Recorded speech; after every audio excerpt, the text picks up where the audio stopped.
Agora você ouve uma palavra de vida com o pastor Érico Rodolfo Bussinger.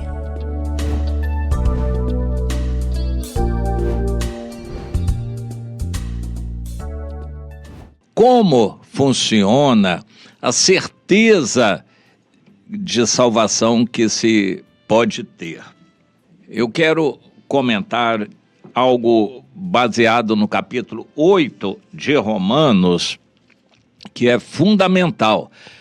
O capítulo 7 anterior caracteriza a nossa vida de acordo com a lei que recebemos ao nascermos, a lei da degeneração espiritual, a lei da carne, a degradação do pecado, o chamado pecado original.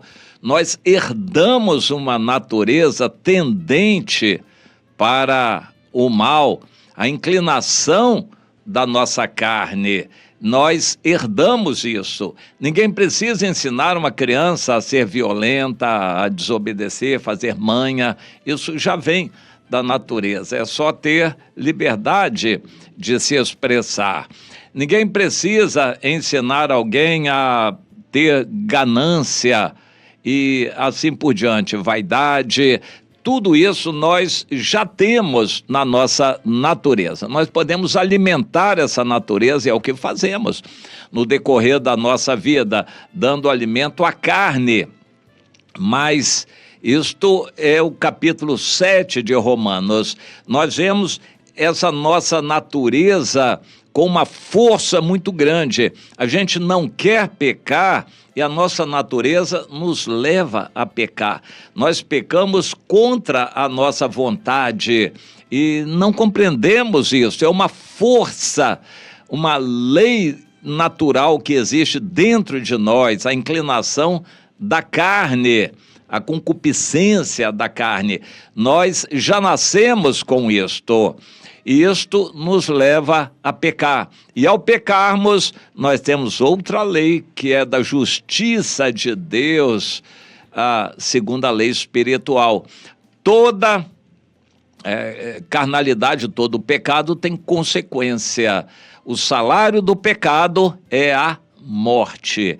Morte eterna, condenação por causa do pecado. Mas então, vamos ficar escravos do pecado e condenados eternamente se não recebemos o Senhor? Sim. Jesus é a propiciação, o sacrifício dele é suficiente para todos, é oferecido a todos, mas depende da nossa aceitação, que é a quarta lei espiritual. Isso precisa ser entendido. O apóstolo Paulo coloca, então, aqui no seu compêndio de teologia, a carta aos Romanos, no capítulo 8, a explicação dessa situação. E ele começa com o resumo de tudo. Agora, pois, já nem uma condenação há para os que estão em Cristo Jesus. E aí passa o restante do capítulo a explicar em quem isso se aplica. Todo crente diz que está em Cristo Jesus, porque ele aceitou Jesus, está na igreja. Mas o apóstolo vai explicando. O que acontece é que quando você recebeu a graça de Deus, creu em Jesus, o Espírito Santo foi dado a você. A lei não podia fazer isso por você, mas essa força espiritual, que é o Espírito Santo de Deus em você, faz isso. A lei não pode fazer, a lei só mostra o que está certo e errado. Por isso, quando a gente vê um crente preocupado em saber o que é certo e errado, a gente sabe que ele está na lei. Infelizmente, ele não deve ter nascido de novo. Está muito preocupado em saber o que é certo e o que é errado. E o Novo Testamento não tem isto. Não adianta você saber o que é certo e errado. Já está bastante esclarecido no Antigo Testamento o que é certo e errado. Mas o Espírito Santo testifica conosco daquilo que está errado. Não somos nós, não é a lei, não é a interpretação da lei, não é doutrina de igreja. É o Espírito Santo quem nos convence. E essa preocupação, portanto, de saber o que é certo e errado, não vem de Deus. Isso vem da justiça própria, e não é por aí que a gente vai ser justificado. O apóstolo Paulo diz, isso é impossível à lei. A lei não justifica ninguém, só condena.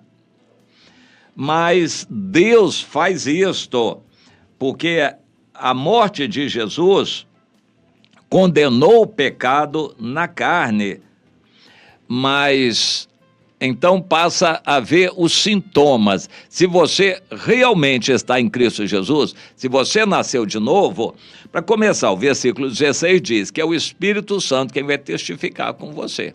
Você vai ter essa convicção, essa certeza pelo Espírito Santo, e não por doutrina, ou não por textos bíblicos, ou não por causa do que você sente.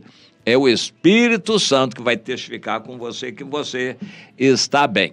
Como saber se o Espírito Santo está testificando? Aí o versículo 5 diz, aqueles que se inclinam, a concupiscência é uma inclinação, para as coisas da carne, esses caracterizam isso na sua vida. Gostam de comer, beber, dormir, descansar, ter, possuir, e ter prazer, em se divertir, o seu eu, em ser dono de alguma coisa, ganhar dinheiro.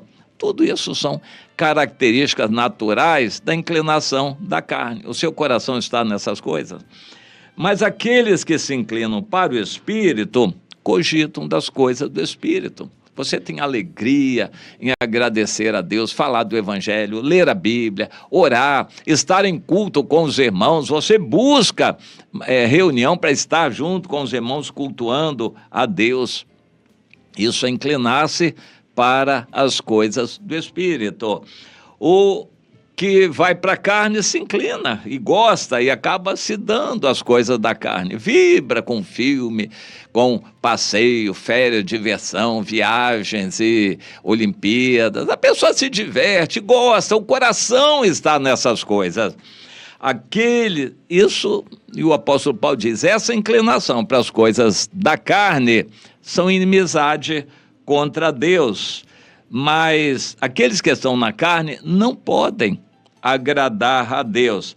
Mas vocês não estão na carne, se é que o Espírito Santo está em vocês. E se alguém não tem o Espírito Santo, não é do Senhor. Ele está na igreja, mas não nasceu de novo ainda, ou mesmo que já tenha tido uma experiência no passado, mas o coração dele está na carne, no mundo, e isso não vai garantir salvação nenhuma, apesar de estar na igreja todos os domingos, ou quando for.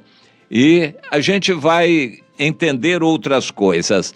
O versículo 10, por exemplo, estou lendo Romanos 8, se Cristo está em vós, o corpo está morto por causa do pecado, mas o Espírito é vida por causa de Cristo.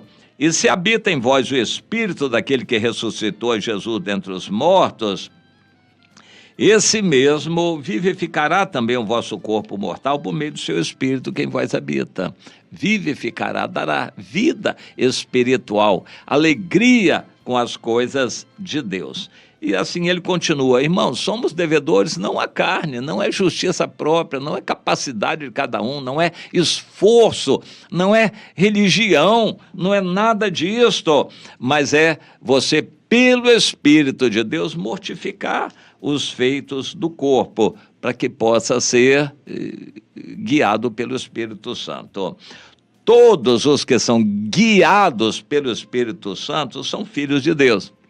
Interessante, não é só aceitar Jesus, é continuar sendo guiado pelo Espírito Santo para ser filho.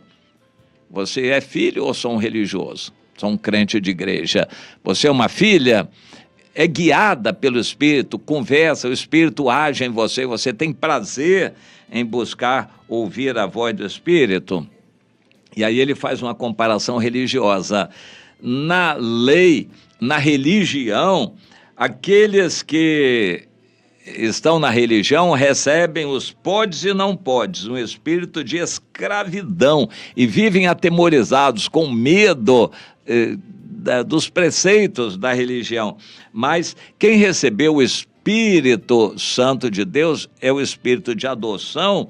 A pessoa tem alegria, paz no coração e clama: Abba, Pai, Paizinho. Tem intimidade com o Pai.